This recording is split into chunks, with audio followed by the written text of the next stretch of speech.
Speech off. Hi guys, welcome back to my channel. So, I have a bunch of videos coming your way.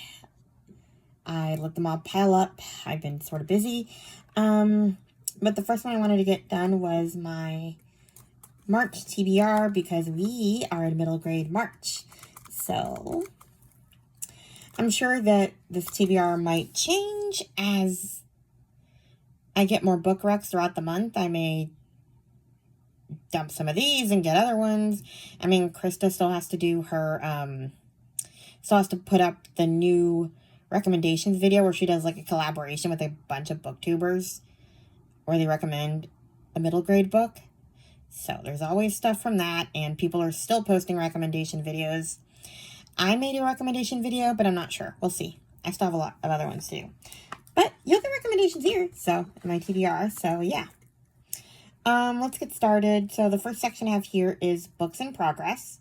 I have not gotten back to Harry Potter and the Prisoner of Azkaban. I don't know. I just got busy and I reading other things, and I kind of just let my Harry Potter read through fall by the wayside since I started in September with the first book and then the second book and then holidays, and I just stopped. Who knows? But yeah, that is literally still on my currently reading on Goodreads. I don't know if I should take it off and just start over. But anyway, then I'm still in the middle of Stamped from the Beginning by Ibram X. Kendi. Basically it's like a history of racism for African American community. The history that's not so whitewashed as the one that we probably got in school. I'm learning a lot out of this book. I read it once before, not all of it. I started to read it, but I never finished it. I got a lot farther this time. Maybe I'm more able to read nonfiction. Sorry, drinking Starbucks. It is hot here in LA. I don't know what is happening. What is up with this climate? It is like almost 90 degrees. We're in winter. It is 90 degrees. I know you're all saying we're lucky, but by tomorrow it's going to be 60 something. And by Sunday it's going to be raining. What is this insanity? Anyway, I'm drinking a mocha frappuccino because I need ice cream. Because it's hot. Everybody else is complaining about the snow and drinking hot chocolate, and here I am drinking an ice cold frap. Almond milk and whipped cream, in case you're curious what my order is. Anyway, I'm only saying that in case you saw me actually drinking it, because it's right next to me. Whatever. Back to the books. You don't care what I'm drinking. So yeah, I'm actually very close to being done with Stamped from the Beginning. I think it's like a little bit over 4 more hours on audio on 1.5 speed, so I know I'm not going to finish it between today and tomorrow. Those are the last 2 days of February. So yeah, it's going into March. And I also have Jane Austen's Sense and Sensibility. I'm reading it and then listening to episodes of Pod and Prejudice podcast that go over different chapters, which makes the reading process a little bit slower, especially if I want to read other things. I read Pride and Prejudice faster because that was the first book they talked about in the podcast. I'm listening to it in order. I read that one faster just because I already knew the story. I'd read it like at least 3 or 4 times. But this one I have to read slowly and digest because I have not read any more Jane Austen besides Pride and Prejudice. So Sense and Sensibility is my second Jane Austen book ever. So yeah, that's going a little slower than I thought. So, Anne from In Search of Wonder and Charlene from Coffee and a Book are probably already done with that because that's what they were reading in February. So I can't remember what they're going to in March, but yeah. Anyway. Then we have Chantal Reads All Day's Year of Maud. We just finished Anne of Avonlea. I at least got caught up with that. Last month I was behind and I had to finish Green Gables in February. But I'm officially caught up. So as of March, we'll be reading Anne of the Island. Ugh. Wait till you hear me rage about Gilbert in that book. Everybody loves that book and is like Team Gilbert and mad at Anne. I'm the complete opposite. You just wait until you see my spoilery video where I go on a tear at Gilbert. I still have to do my spoilery video for Anne of Avonlea. I've done it twice so far, but I didn't like it, so I'm going to do it again. That's why it's not up yet. Anyway, then we have Book Lover Amanda's Southern Comfort Reading Challenge prompt. It's a multi-generational story. I've not decided what I'm going to do for that yet. So maybe one of the other books I have will cover that. So far, I've done pretty good with the prompts, but I don't know. For some reason, I've not found multi-generational story I want to read now. Like, you know. So, anyway.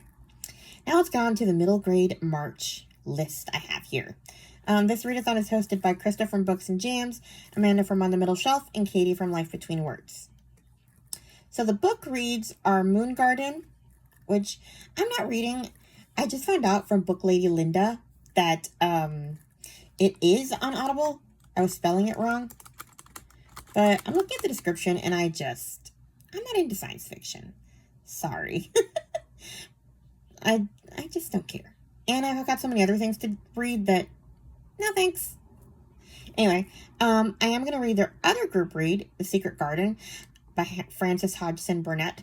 I actually just read that last year for middle grade March, I think. Yeah, it was for middle grade March. It seemed like the perfect book to read in spring. But I always love a read through of that book. So, we're doing it again. And honestly, it's probably one of my favorite books. I saw the movie first, I think, and then I read the book. But yeah. One of my favorite things about that book is that the part where Mary asks Martha who's going to dress her, and Martha's like horrified, and Mary is like completely like, what's your problem? You're supposed to dress me. Because that's how I grew up. So I remember like relating to Mary so much over that. Like I was like also outraged on Mary's behalf because no one was dressing her. Because when I first read that book, people had to dress me because I didn't know how to dress myself at the time. And blind people do learn how to dress themselves at a normal time. I just didn't because I was a spoiled brat, very similar to Mary. So... and it was just easier to dress me than teach me. Anyway. But yeah, I always kind of have fond memories of relating to her in that. So now let's go to the prompts. So first one is read a book by an author with 3 names. I have some options here. I kind of went through my list of books that I have not read that were middle grade. So the first one I found is The Widely Unknown Myth of Apple and Dorothy by Corey Ann Haydu. I heard about this one from the Fabled book preview. Fabled is a bookstore in Waco, Texas. Elizabeth Barnhill owns it, and she and her coworkers do this like Zoom every few months. And you can see what books they're excited about that are coming out. They're actually going to have one on March 4th, so I cannot wait to see it. If you want in on that, you can like go to the Fabled website and sign up for like their newsletter, and you can see what events they have coming up, but you can just sign up for the Zoom and get to listen in on the webinar. It's a lot of fun. I love Elizabeth. Anyway, so this one is a Greek myth type of thing. It's following the modern day descendants of ancient Greek gods and 2 young girls struggling against the weight of the family history. So, yeah. If you could choose to be a god forever, would you do it? Every winter solstice, today's earthly descendants of Greek gods, nymphs, and muses must visit Mount Olympus to preserve their near-godly status, until Dorothy's mother refuses to go, sealing her fate and dying a human death shortly after. In retaliation, the gods release and return to the heavens as... What? Release a return to the heavens as gods or live as humans on Earth. Everyone must now make a choice. So basically, you have to choose between being gods in heaven or returning to earth. I don't know. I forgot how weirdly this description is worded. So we'll just leave it there. I'll hopefully read it and give you a better description of my wrap up. Or look it up on Goodreads. Sorry. So yeah, there's that one. It's a Greek myth retelling. Then we have Stella by Starlight by Sharon M. Draper. I heard about this one from Krista from Books and Jams. Stella lives in the segregated South in Bumblebee, North Carolina, to be exact about it. Some stores she can go into, some stores she can't. Some folks are right pleasant. Others are a lot less so. To Stella, it sort of evens out. And heck, the Klan hasn't bothered them for years. But one late night, later than she should ever be up, much less wandering around outside, Stella and her little brother see something they're never supposed to see. Something that is the first flicker of change to come. Unwelcome change by any stretch of the imagination. I'm going to stop there. So yeah, it's Jim Crow South. So that's what I have for that section. Number 2, find a book with flowers on the cover. I had a hard time with this because, I'm blind. I don't know what has flowers on the cover, so I just took people's word for it. We have Prairie Lotus by Linda Sue Park. I heard about this one from Lizzie Faye Loves Books. And she says there's flowers on the cover, or someone says there's flowers on the cover. So I'll take your word for it. This is a book about a girl determined to fit in and realize her dreams. Getting an education, becoming a dressmaker in father's shop, and making at least one friend. Hannah, a half-Asian girl in a small town in America's heartland, lives in 1880. Hannah's adjustment to her new surroundings and the townspeople's prejudice against Asians is at the heart of the story. And then A Little Princess by Frances Hodgson Burnett. Bethany's Bookshelf said this is a book with flowers on the cover, so okay. And Little Princess. I remember seeing both Little Princess and Secret Garden at the same time. We rented the movies at the same time. So I watched them on the same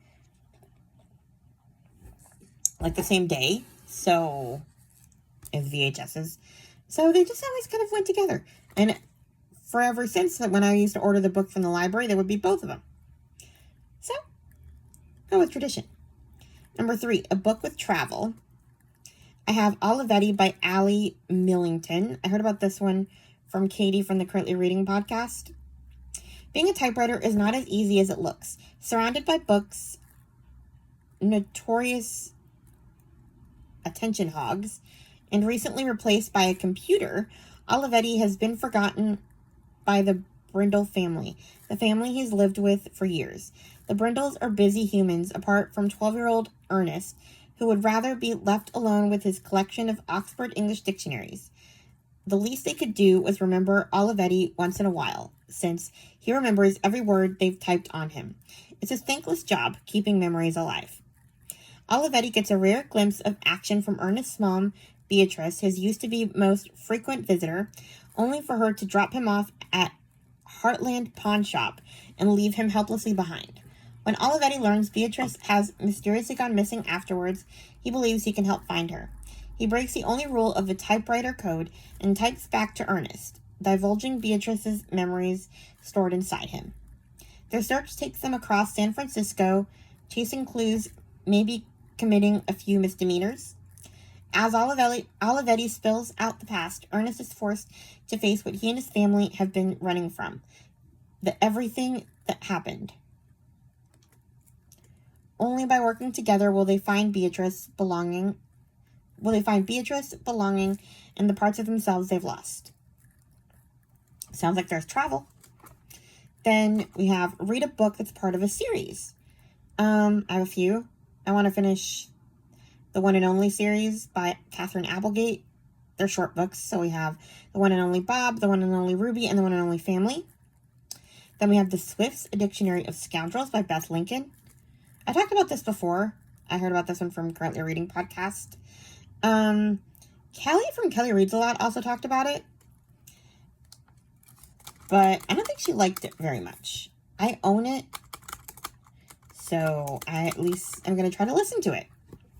It's about this family who names their kids just from random. They open the dictionary and they pick the word that it lands on. So this girl's name is Shenanigan. And they take their name meaning very seriously, to the point that they kind of assign that to the kid's personality or something, and they're solving a murder. I don't know. It sounds kind of quirky and fun. So we'll see.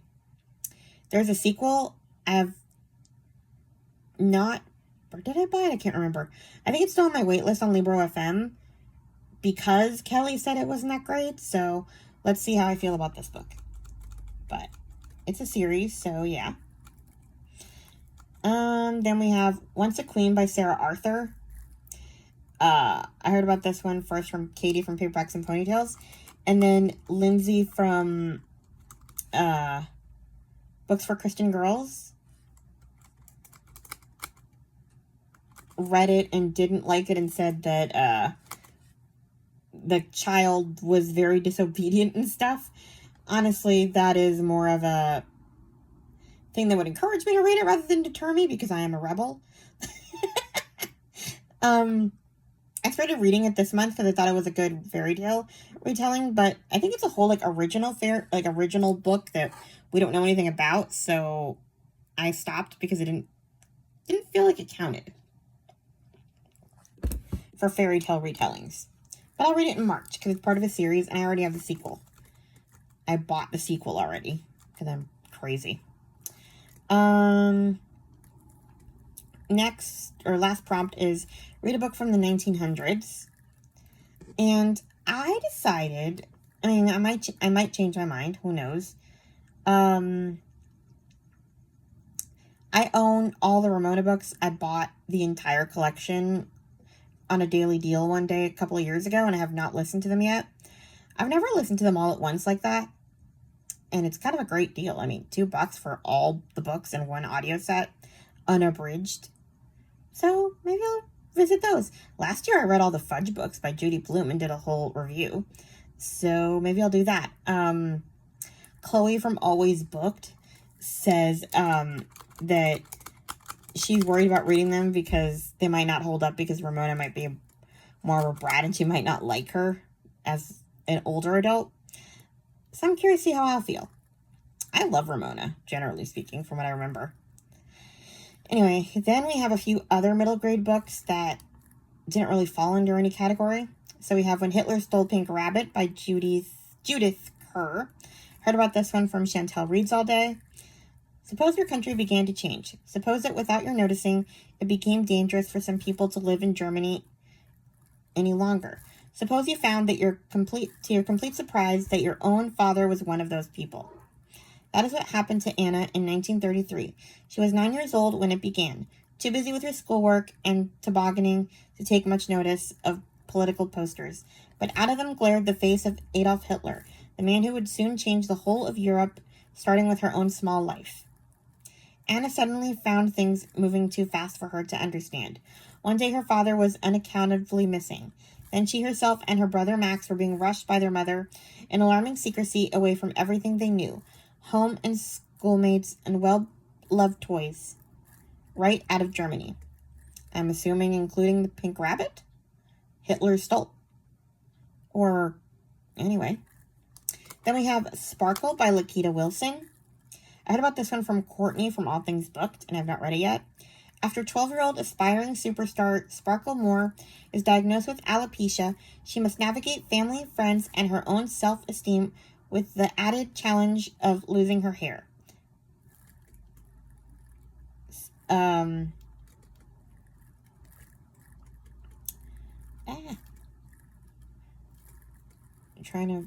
Sparkle Moore is destined to be a star.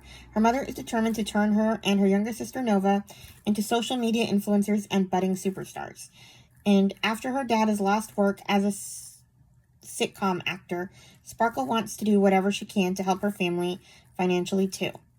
But at the onset of middle school, Sparkle begins losing her hair. First her lashes, then her eyebrows, and then small circular bald spots appear in various sections on her head. It's hard enough having to go to school and hide her diagnosis from her friends, all while they're trying out for big roles in the school play. But Sparkle quickly has to deal with weird medications, itchy wigs, and lost opportunities her mom has wrangled, including a big shampoo commercial. Despite everything she might do to hide what's happening, and all her work keeping her friends together, when Sparkle's secrets start coming to the surface, Sparkle has to come to terms with the changes in her life and to her classmates and her family what she can do with or without her hair. So yeah, social influencer mom and alopecia. That is not something you want at the same time. People are cruel. Next we have Not Nothing by Gail Foreman. This one I heard from Chloe and Krista. To say Alex has had it rough is an understatement.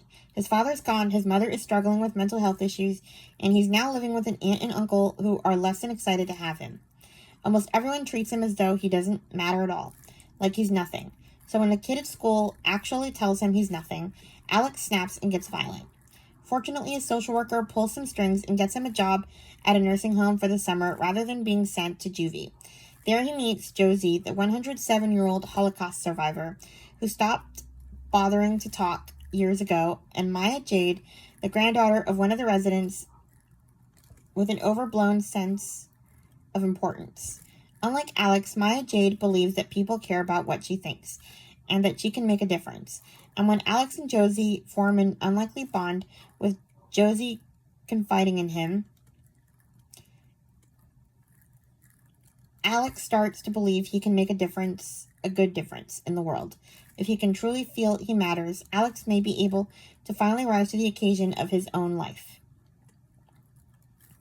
Next we have From the Desk of Zoe Washington by Janae Marks. Zoe Washington isn't sure what to write. What does a girl say to the father she's never met, hadn't heard from until his letter arrived on her 12th birthday, and who's been in prison for a terrible crime? A crime he says he never committed. Could Marcus really be innocent? Zoe is determined to uncover the truth, even if it means hiding his letters and her investigation from the rest of her family. Everyone else thinks Zoe's worrying about doing a good job at her bakery internship and proving to her parents that she's worthy of auditioning for Food Network's Kids Bake Challenge. But with bakery confections on one part of her mind and Marcus's conviction weighing heavily on the other, this is one recipe Zoe doesn't know how to balance. The only thing she knows to be true, everyone lies. Cool, huh? Next we have Once for Yes, a new Allie Millington book. It's coming out March 25th. We'll see if I actually get to it. The Odenburg, an old apartment building made of brick and blunt opinions, is the last of its kind in a swiftly changing neighborhood. After years of putting up with people and their many problems, the Odenburg knows there's no point in getting attached. They all just leave eventually. A truth that comes all too soon when the building is sold and slated for demolition, giving tenants a month to move out. No one is more troubled by the news than 11-year-old Prue, who refuses to leave her family's apartment, not when it was the last place she lived with her sister Lena before she lost Lena forever. When Prue launches a plan to save their home, the Odenburg joins in, flickering lights, jamming elevators, triggering fire alarms, all to try and bring a building full of bickering residents together. In the process, Prue meets Louis, an eccentric boy who lives across the street, and the only one who can help her discover the missing elements of her sister's story. Next we have Same Page by Ellie Swartz. I tried to get this one from the library because I'm not sure if I'm going to like it, but they don't have it, and they haven't had it at all. It's about a take-charge 6th grader named Beth Stein, who brings together friends and a group of rockstar librarians called the Book Warriors to fight a book ban happening at her middle school. I'm all in. I loved Banned This Book by Alan Gratz, so this should be fun. Next, we have a couple that I have on the wait list. The Secret Language of Flowers by Lynn Kelly. This one, she also wrote Song for a Whale, which is also on my list. I'm not going to talk about that one just because Amanda from Book Lover Amanda talked about it in her Rex video. But this one, The Secret Language of Birds, is about a girl who discovers a pair of endangered birds about to lay eggs in the marshes of her summer camp, and the secret plan she hatches to help them. So, yeah, like I said, I'm reading that, and I'm reading Song for a Whale. And then I have a couple more. The Blackbird Girls by Anne Blankman. Heard about this one from Chantel Reads All Day. On a spring morning in 1986, neighbors Valentina Kaplan and Oksana Savchenko wake up to an angry red sky. A reactor at the nuclear power plant where their fathers work, Chernobyl, has exploded. Before they know it, the two girls, who have always been enemies, find themselves on a train bound for Leningrad to stay with Valentina's estranged grandmother, Rita Grigorievna.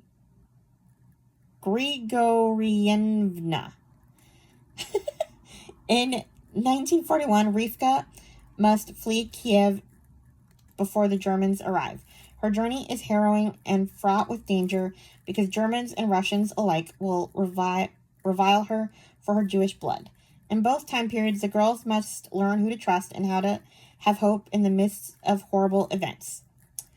Maybe this could be my multi-generational one. We have a grandmother and a granddaughter. All right, maybe.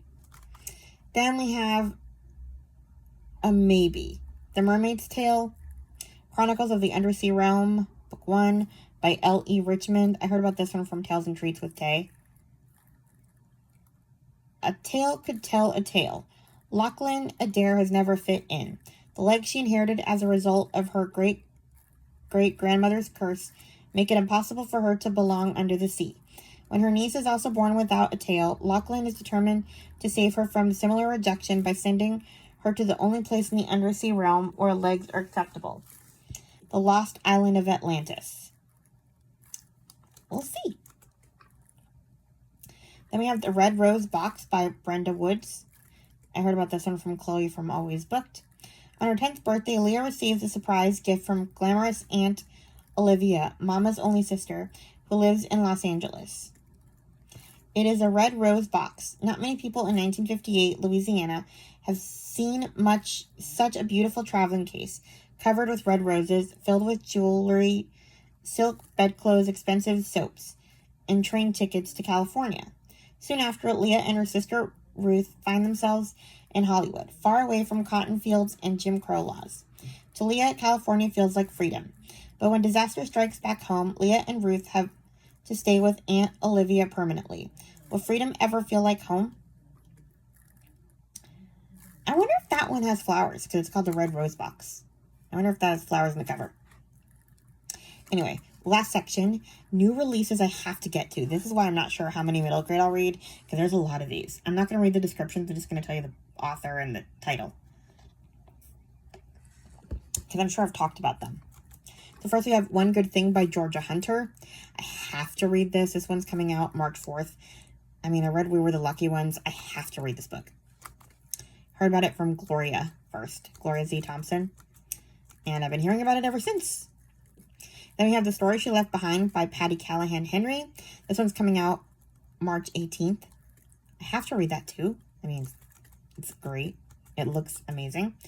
Then we have Stolen Baby by L.G. Davis. This one's coming out on audio on March 4th. I heard about this one from Chloe. And then we have, what's the next one? The Favorite Child by Emma Robinson. This one's coming out March 4th on audio.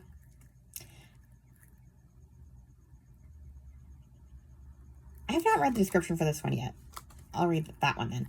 Molly's missing. As I look at my husband, I struggle to take in his words. For years, I've been so focused on our son who needed me to care for him. I've sacrificed so much to make him feel safe.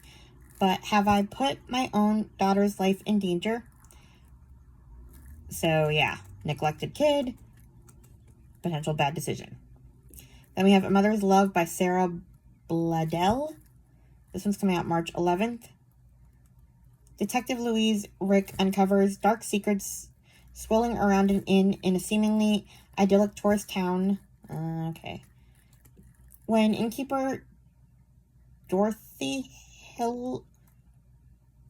Hillisted is found murdered, the police are surprised and puzzled to discover a concealed nursery in her upstairs apartment. As far as her friends and family knew, the recently widowed Dorothy was childless. So who lived in the secret toy-strewn room? And more importantly, where is the child now? I have to know where the child is now. So that is why I have to read it now. And on that note, that is everything that I plan to read in March. But like I said, that could change. Those releases aren't changing, though. Those new releases are going to get read in March because I cannot wait. So on that note, please like, comment, and subscribe, and I'll talk to you guys in my next video. Bye! Stop recording video.